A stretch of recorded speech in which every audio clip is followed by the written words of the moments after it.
From the beginning of time, philosophers of all breeds and shades have been beguiled by the persuasions of man's bulkiest attribute, vanity, into believing that a human being can originate a thought in his own head. I suppose I am the only person who knows he can't. In my own person, I have studied him most carefully these many years, indeed, for a quarter of a century, and now I know beyond doubt or question that his mind is quite incapable of inventing a thought, and is strictly limited to receiving suggestions from the outside and manufacturing second-hand thoughts out of them. The expert in hypnotism takes pride in the notion that in powerfully moving his subject by suggestion, he has discovered a new thing, whereas no human being has ever been moved to any act or idea by any force except suggestion. The reason that I can come to this dictation industry every morning, unprepared with a text, is that I know quite well that somebody's passing remark, or a paragraph in the newspaper, or a letter in the mail, will suggest something which will remind me of something in my life's experiences, and will surely furnish me, by this process, one or more texts. The first thing I noticed in this morning's paper is a note which I wrote to Andrew Carnegie some years ago, and which for certain reason flashes John T. Lewis into my mind, although Lewis is not mentioned in the note. My dear Mr. Carnegie, I see by the papers that you are very prosperous. I want to get a hymn book. It costs 6 shillings. I will bless you, God will bless you, and it will do a great deal of good. Yours truly, Mark. P.S. Don't send me the hymn book, send me the 6 shillings. The note suggests that fine old colored friend, John T. Lewis, because of the suspicious form of it. Many a stranger would think that the hymn book was only a blind, that at bottom I didn't really want the hymn book, but only wanted to get my hands on the money. Such a suspicion would do me wrong. I only wanted the hymn book. I was most anxious to get it, but I wanted to select it myself. If I had succeeded in getting the money, I would have bought a hymn book with it, and not any other thing. Although I have no evidence but my own as to this, I believe it will be trustworthy and sufficient. I am speaking from my grave, and it is not likely that I would break through the sod with an untruth in my mouth. It is a strange thing when you come to examine it. Andrew Carnegie has built a peace palace on the other side for the housing of that great and beneficent modern institution, the Hague Tribunal, at a cost of $10 million. He has built and endowed with 10 millions that other most noble and inestimably valuable benefaction, the Carnegie Institute. He has established a permanent fund of $15 million for the dignified and respectable maintenance of veterans of both sexes, who have devoted their long lives to the higher grades of teaching, and in their old age find themselves poor, forlorn, and without support, a benefaction of so fine and gracious a sort that it brings the moisture to one's eyes to think of it. He has distributed $80 million worth of free libraries around the planet for the intellectual elevation of men of all grades and creeds and colors. And yet, when he could save a tottering soul from destruction with 6 shillings worth of hymn book, he turns coldly away and leaves that soul to perish. Truly, there are a good many different kinds of people in the world, and Andrew Carnegie is one of them. if not several. The unworded doubt which his silence cast upon the purity of my intentions was duplicated in another way by another man, Henry Rogers. In a previous chapter, I have told how John T. Lewis saved the lives of a rich man's wife and daughter 30 years ago, when not another man in the state could have done it, and was rewarded with thanks, repeated thanks, lots of thanks, plenty of thanks. About 5 years ago, the rheumatism took hold of him, and he was not able to get a livelihood out of his farm. It took all the money he could make to pay the interest on the money he borrowed in that ancient day, a loan which I mentioned when I was speaking of it before. Something had to be done for his relief. Therefore, Susie Crane and Jean and I contributed a monthly sum in the form of a pension, so that he might live the rest of his days without work. I offered Henry Rogers a chance to enlarge that pension, and he was quite willing, and said he would send his check to John T. Lewis on the 1st of every month. I said no, I was not very busy. Make the check to my order. He said, "Not on your life," or words to that effect.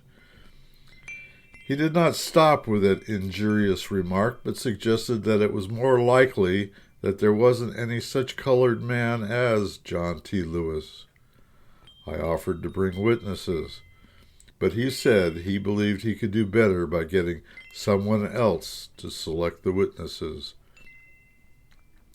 I think he is the stubbornest man about some things I have ever known, the stubbornest and most suspicious. He was determined to draw the checks on John T. Lewis's order, and it was only by tiring him out that at last I got him to draw them to mine. But he always disbelieved in John T. Lewis.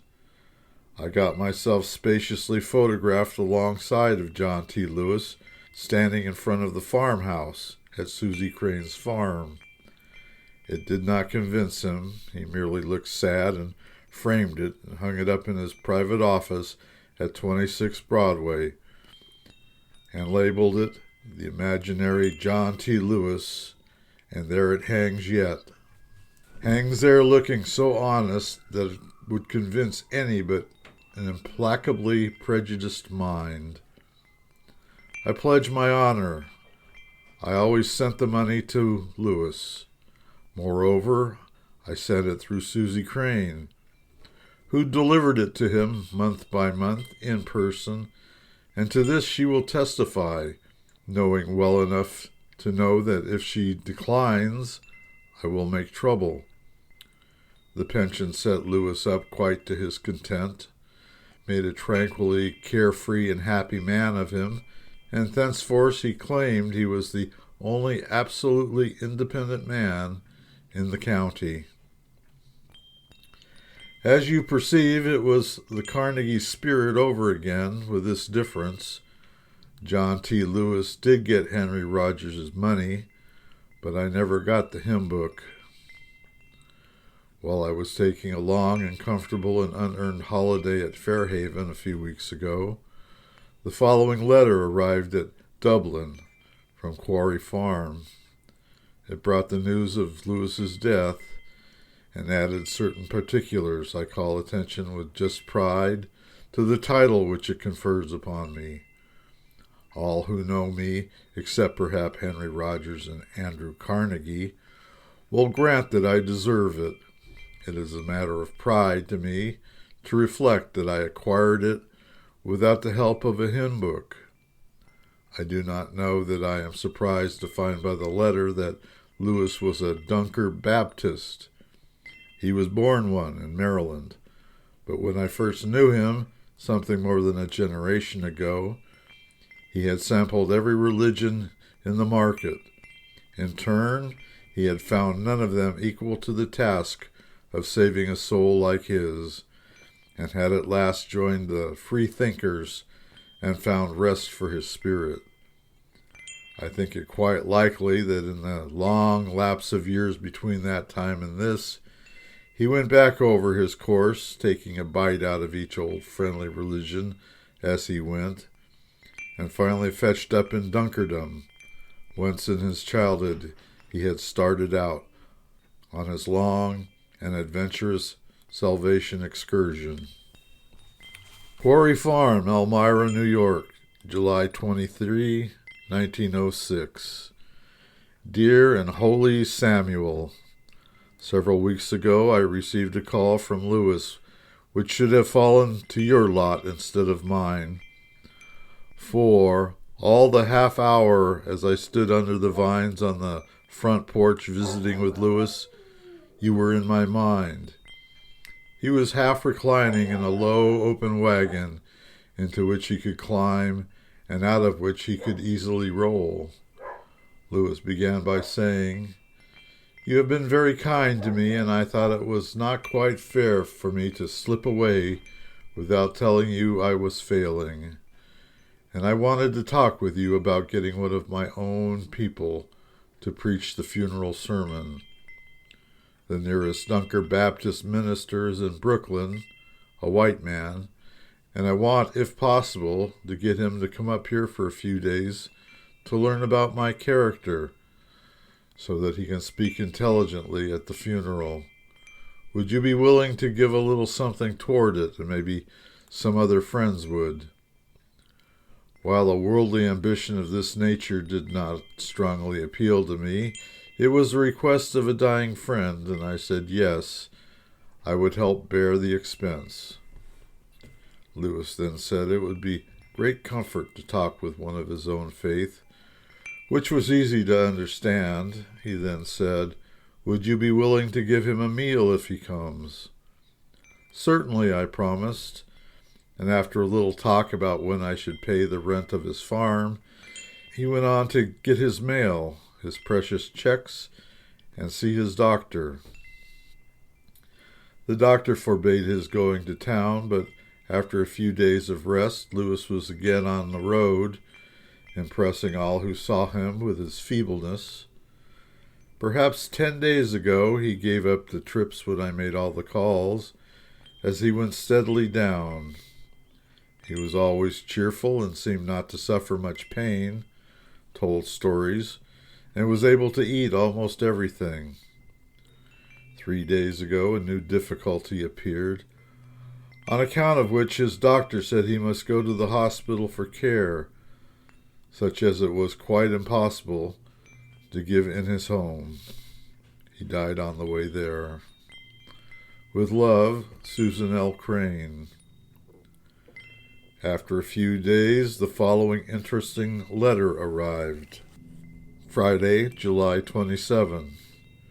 Dear Holy Samuel, now that 2 days are past, it seems hardly worthwhile to tell you of the funeral of Lewis, save that I promised.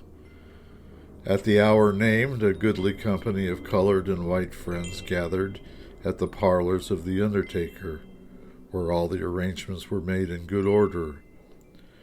There was a long, silent wait, after which Mr. Harrington, the undertaker, said that Mr. Hoe of Brooklyn, who was expected, failed to come, and Mrs. Harrington would read a paper prepared by Mr. Lewis, which explained why they did not secure the services of someone else. There were facts concerning Lewis's birth, his life in various places, his joining the Dunker Church, followed by the statement that unless some brother of his own denomination could preach his funeral, he wished his body to be buried without ceremony, as he did not recognize as Christians any who did not follow the explicit teaching of the Lord. This was a surprise. There was a chill, a silence, and for an instant I felt excluded from all possibility of future rescue. A psalm and the Lord's Prayer closed the simple, suitable service. Think of it, a will strong enough to exclude all but the Dunkers. Still, Lewis prayed for you and Mr. Rogers, and you may be Dunkers yet. He was deeply and sincerely grateful to you, and had this not been as true as it was, yours was a beautiful thought, faithfully put into action year after year, when you were unable to see the comfort, the blessing you were conferring. This has been my privilege, and I am thankful the struggles are ended for the lonely man. The old hill folks are nearly all gone. Most lovingly yours, Susan L. Crane. I am glad he prayed for Henry Rogers, and it would have been well enough if he had given Carnegie a lift too. Lewis's last estate reminds me of David Gray's, and is an impressive revelation of the strength and persistency of impressions made upon the human mind in the early years when its feelings and emotions are fresh, young, and strong, and before it is capable of reasoning. At 5 years of age, David Gray was a strenuous Presbyterian. At 35, he had long been a pronounced agnostic, not to put it stronger. He died as strenuous a Presbyterian as he had been when he was 5 years old, and an expert theologian. This morning's cables contain a verse or two from Kipling, voicing his protest against a liberalizing new policy of the British government, which he fears will deliver the balance of power in South Africa into the hands of the conquered Boers. Kipling's name and Kipling's words always stir me now, stir me more than do any other living man's. But I remember a time 17 or 18 years back when the name did not suggest anything to me, and only the words moved me. At that time, Kipling's name was beginning to be known here and there, in spots, in India, but had not traveled outside of that empire. He came over and traveled about America, maintaining himself by correspondence with Indian journals. He wrote dashing, free-handed, brilliant letters, but no one outside of India knew about it. On his way through the state of New York, he stopped off at Elmira and made a tedious and blistering journey up to Quarry Farm in quest of me. He ought to have telephoned the farm first, then he would have learned that I was at the Langdon homestead, hardly a quarter of a mile from his hotel. But he was only a lad of 24 and properly impulsive, and he set out, without inquiring, on that dusty and roasting journey up the hill. He found Susie Crane and my little Susie there, and they came as near making him comfortable as the weather and the circumstances would permit. The group sat on the veranda, and while Kipling rested and refreshed himself, he refreshed the others with his talk of a quality which was well above what they were accustomed to, talk which might be likened to footprints, so strong and definite was the impression which it left behind. They often spoke wonderingly of Kipling's talk afterwards, and they recognized that they had been in contact with an extraordinary man. But it is more than likely that they were the only persons who had perceived that he was extraordinary. It is not likely that they perceived his full magnitude. It is most likely that they were Erik Eriksons who had discovered a continent but did not suspect the horizonless extent of it. His was an unknown name and was to remain unknown for a year yet. But Susie kept his card and treasured it as an interesting possession. Its address was Allahabad. No doubt India had been to her an imaginary land, up to this time a fairyland, a dreamland, a land made out of poetry and moonlight for the Arabian Nights to do their gorgeous miracles in. And doubtless Kipling's flesh and blood and modern clothes realized it to her for the first time and solidified it. I think so because she more than once remarked upon its incredible remoteness from the world that we were living in, and computed that remoteness and pronounced the result with a sort of awe, 14,000 miles, 16,000, whichever it was. Kipling had written upon the card a compliment to me. This gave the card an additional value in Susie's eyes, since as a distinction it was the next thing to being recognized by a denizen of the moon. Kipling came down that afternoon and spent a couple of hours with me, and at the end of that time I had surprised him as much as he had surprised me, and the honors were easy. I believe that he knew more than any person I had met before, and I knew that he knew I knew less than any person he had met before, though he did not say it, and I was not expecting that he would. When he was gone, Mrs. Langdon wanted to know about my visitor. I said, "He is a stranger to me, but he is the most remarkable man, and I am the only other one. Between us, we cover all knowledge. He knows all that can be known, and I know the rest. He was a stranger to me and to all the world, and remained so for 12 months. Then he became suddenly known and universally known. From that day to this, he has held this unique distinction, that of being the only living person, not head of a nation, whose voice is heard around the world the moment it drops a remark. The only such voice in existence that does not go by slow ship and rail, but always travels first class by cable." About a year after Kipling's visit in Elmira, George Warner came into our library one morning in Hartford with a small book in his hand and asked me if I'd ever heard of Rudyard Kipling. I said no. He said I would hear of him very soon, and that the noise he was going to make would be loud and continuous. The little book was The Plain Tales, and he left it for me to read, saying it was charged with a new and inspiriting fragrance, and would blow a refreshing breath around the world that would revive the nations. A day or two later, he brought a copy of the London World, which had a sketch of Kipling in it, and a mention of the fact that he had traveled in the United States. According to this sketch, he had passed through Elmira. This remark, added to the additional fact that he hailed from India, attracted my attention, also Susie's. She went to her room and brought his card from its place in the frame of her mirror, and the Quarry Farm visitor stood identified. I am not acquainted with my own books, but I know Kipling's. At any rate, I know them better than I know anybody else's books. They never grow pale to me. They keep their color. They are always fresh.